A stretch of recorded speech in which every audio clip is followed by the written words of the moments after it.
So I'm sure, as some of you know, I have been gone for a while and I've been extremely inconsistent. And first of all, I want to say sorry. Life has been happening. I've been ripping and running. I've had so many different things that have been going on. And I want to say I really do apologize about it, because one of my jobs as a YouTuber and a teacher, I guess, of the game of basketball is to be consistent. And I haven't been that lately, and I'm really sorry about that, and hopefully you guys forgive me.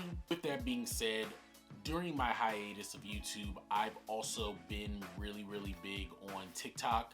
And while of course my platform has definitely grown on there, my love is still always with YouTube. So for the people who have been here from the beginning, before TikTok, I really appreciate you. And for those of you who are new because of TikTok, I want to say thank you as well for joining the ride.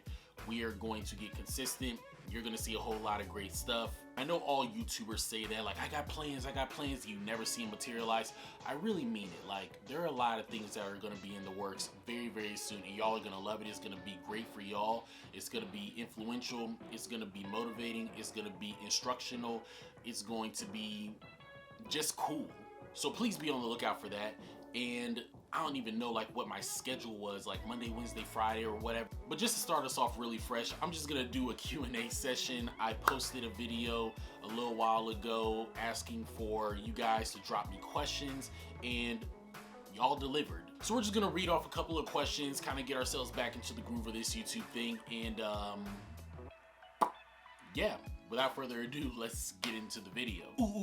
But stay tuned until the end of the video. We got a very big announcement that I'm super excited about. How do you deal with a bad coach who doesn't believe in you? This one hits close to home because I've dealt with nothing but bad coaches who for the most part don't believe in me. And what I would say is you're gonna have to believe in yourself. And I know that sounds like such a cliche answer, but it's the truth.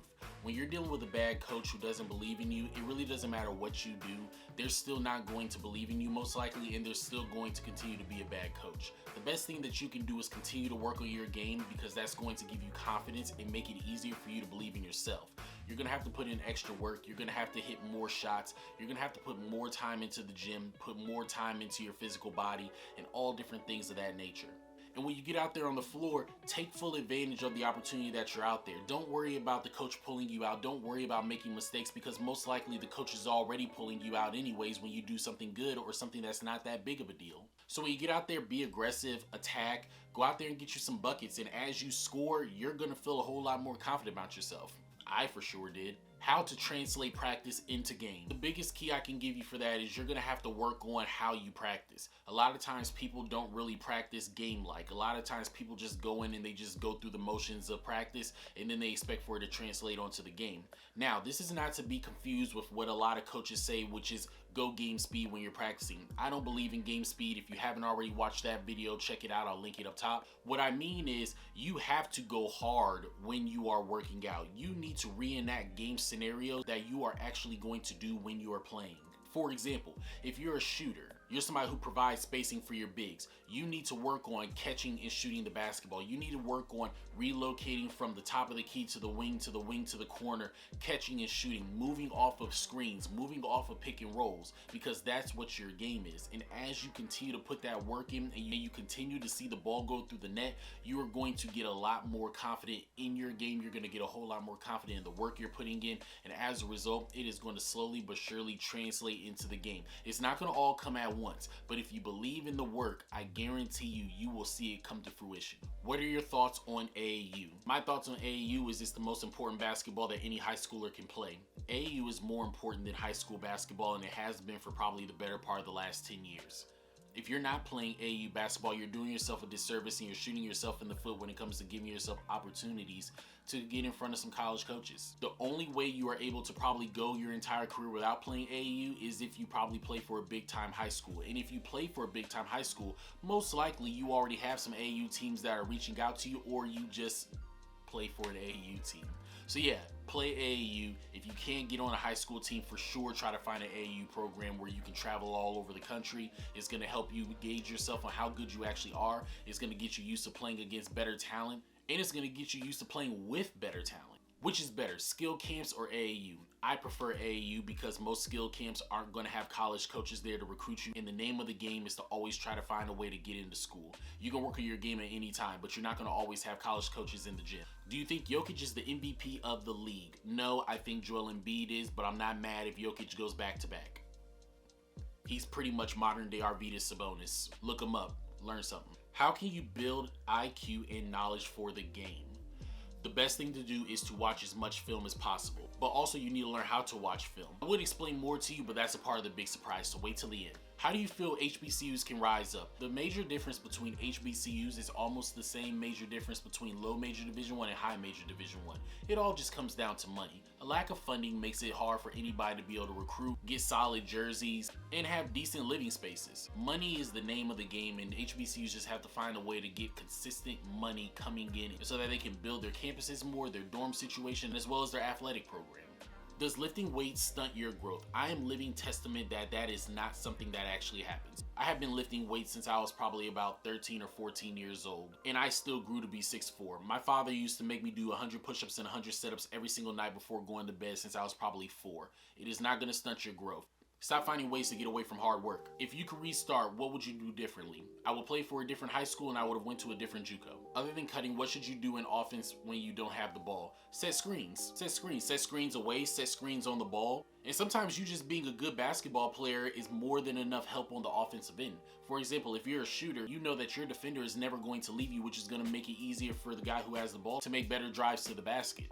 Do you think Bronny can make the league? I don't think. I know he can make the league, and he probably will. He's LeBron's son. Do you agree with one and done? Yes, I do, because at the end of the day, it's all about college kids getting the opportunity to reach their goals, and if you can make money to change your life, your family's life, and future generations, then why not jump into it? If you stay, you run the risk of either getting hurt or getting exposed and people learning what your weaknesses are. While you're hot, strike. But on the other side, I don't like one and done because it makes for a lot of young basketball teams, which means we see less competitive basketball. A lot of highlights, but not really good basketball long term. Look at the Houston Rockets right now, as well as the Orlando Magic.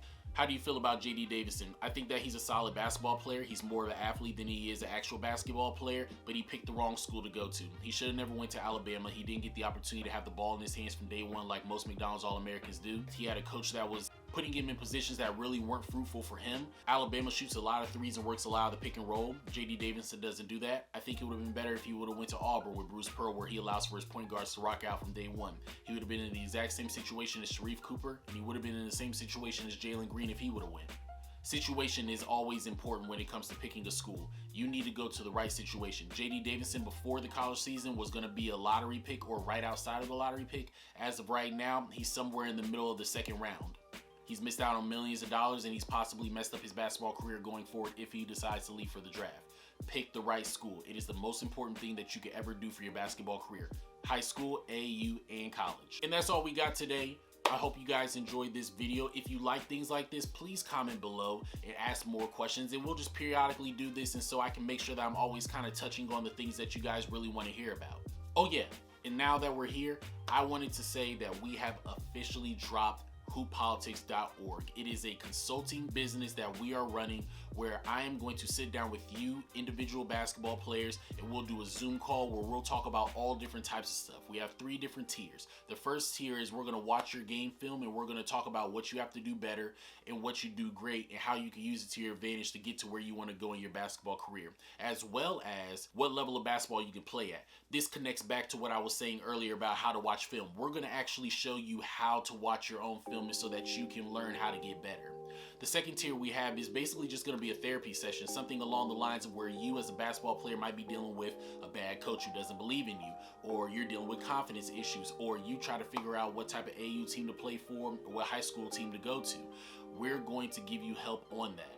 This is more like a really good pep talk that you might need, and a little bit of gems thrown in there as well to help you in your basketball career. And the last one is a culmination of the things I said before, along with dates, times, and locations for some of the best AAU showcases that you can go to if you do not belong to a shoe affiliate program. This is going to put your destiny in your hands.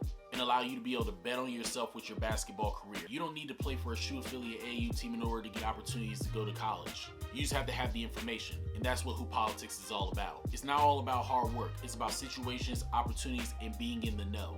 A lot of times people don't show up to the party because they don't even know a party exists. With that being said, I will link the website down low in the description. Feel free to check it out, and I look forward to seeing y'all all there.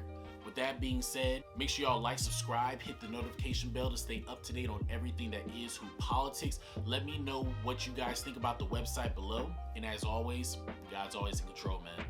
Peace. Go check out the website.